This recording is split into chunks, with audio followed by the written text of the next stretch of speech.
YouTube fam, it's your girl Leah, back again with another video. Today's video, as you can see from the title, is my first ever wash and go attempt. Now don't be too harsh on your girl in this video, but I think I did an alright job. Now this is the end result. To see how we got here, just keep watching. So now that you've seen the end result, let me show you how we got there. So this is my hair freshly washed. If you're not familiar with my channel, I do have 4A hair in the front, 3C hair in the back. I do have some heat damage in the front of my hair. Even though I've been natural for over 5 years now, I have been heat free except for once a year for the last 2 years. So meaning I've only put direct heat on my hair once a year for the last 2 years, simply because I am trying to reverse that heat damage. Even though I know it's impossible, I'm trying my best. Now, as far as products for my hair, I have washed my hair, and for shampoo, I use the Aphogee shampoo for damaged hair, as well as the Manuka Honey Intense Hydration Mask from SheaMoisture as my deep conditioner. So next, I'm going in with hair clips. Another item I need to add to my Natural Girl Starter Kit is hair clips. I just didn't have enough, and I know they are essential in separating your hair out. So I'm going to use the lock method with this, and for that I need a leave-in. And first I was debating between which leave-in to use, the Camille Rose leave-in or my tried and true Hawaiian Silky, which if you follow me for crochet hair, you know has been my go-to crochet hair product, and I know it's good for natural hair too, so I decided to go ahead and go with that. Next item I need to add to my Natural Girl Starter Kit, better spray bottle, because I was on the struggle bus with this dollar store spray bottle that I was using.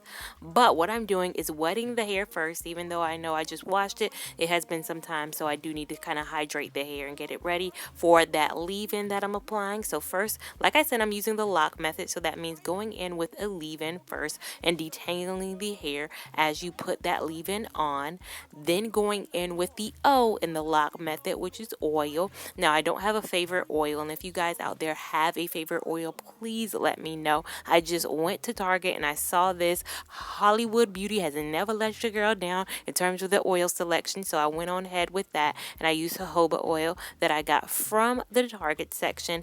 And then for my cream, which is the C and the lock method, I'm just going in with this product from Camille Rose. I've heard good things about this. If there is a better cream that I should be using, please let me know. So next I'm going in with the Shingling Method for creating a little bit more definition in my curls. Now what that is I'm going curl by curl, so separating my hair out, or at least the section that I just worked on out, and wrapping it around my finger curl by curl and kind of creating a little bit more definition. Now I am in no way a protective style expert, as you guys saw.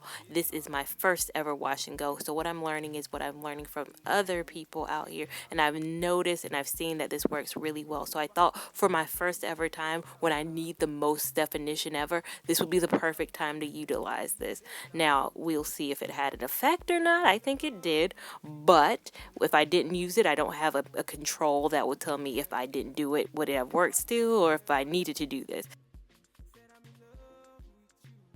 So next I'm just going to repeat this process all throughout my hair. I'm going to spray my hair with the water bottle, then go in with my Hawaiian Silky leave-in, then go over that with my Denman brush. I know Denman brushes are key to detangling. I also read somewhere, I heard somewhere, that it's very important that once you go in with the Denman brush the first time after you put your leave-in in and you do all that, do not brush your hair again. So don't go back over your hair after you put your oil and your cream in with the Denman brush. Once you put your leave-in in, you're done with the Denman brush. So that's what I used on this process. If I'm wrong, again, correct me in the comment section. This is a trial and error video, and I'm looking for great tips and tricks for you guys out there. So next, going in with my jojoba oil, then finally going in with my Camille Rose curl maker, and then finishing it off by shingling the hair.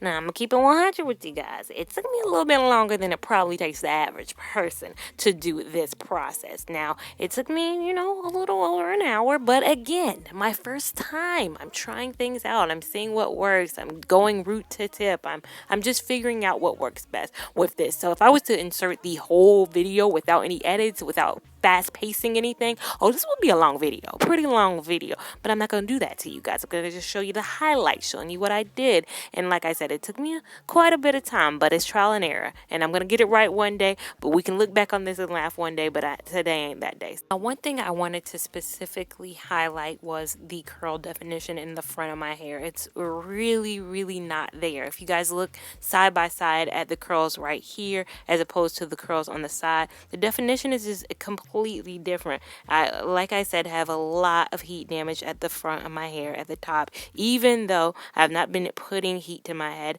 and I'm at a loss for really what I should do. Like, a part of me just wants to cut it, but it's like, just cut this one part. Does that even make sense to Lia? Like, what are you gonna do?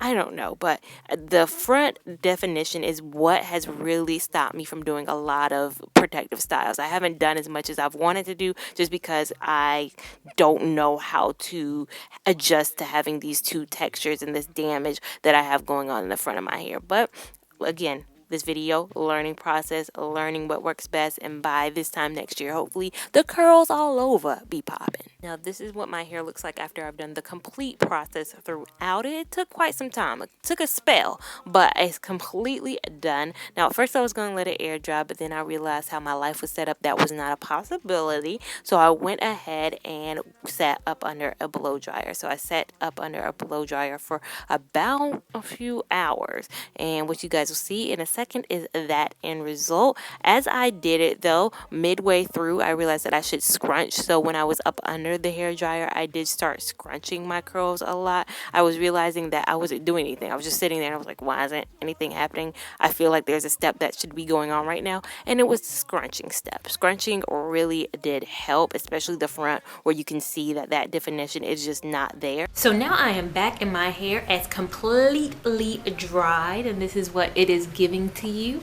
Now, I have to say, for this to be my first wash and go experience, I am loving the results of this wash and go. Now, I have to say, shout out to everybody who said this product works well on natural hair. You were 100% correct. My hair feels super soft and it detangled very quickly. I had reservations about it, but what I did learn is that for my hair, I need a very thin product. If you guys saw on my Instagram, if you're not following me on Instagram, follow me on Instagram at Lia Lavon 89. I tried a natural style and it failed completely, but I asked you in that post, do you want to see more natural styles? And you said yes.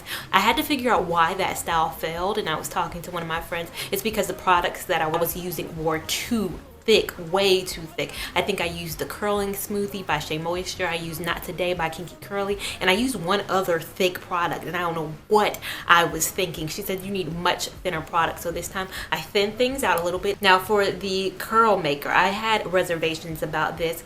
As I said in my video, my roommate suggested it. However, I looked online and all the reviews I saw for it were pretty much bad. It was all thumbs down, and they said it was because it leaves your hair with a crunch.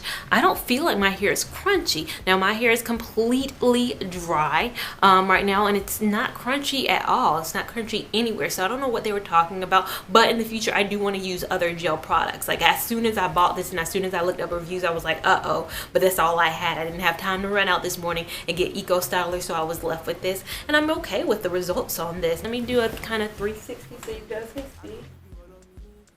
As you can see in the back, these are way more defined. This part of my hair I'm going to have to really train. I'm going to have to really get it used to the fact that we're doing this curly thing now, so you better get with it or get lost. So this part will get in line soon, but overall, loving the results of my first ever wash and go. You guys let me know what you think down below. Is it a success? Is there products that I should be using instead? Again, I am so open to suggestions on this because it's my first ever, but I credit this as a success. Looking for gel options down below, looking for leave-in options down below. Anything you've been loving, leave it down below. How was my first ever natural protective style video? If you guys enjoyed it, show it some love. If you guys didn't enjoy it, show it some love too, or leave suggestions. Don't leave dislikes, leave suggestions for improvement. Make sure you're following me on Instagram at Lia Lavon 89, and I will see you in my next video. Thank you so much for watching.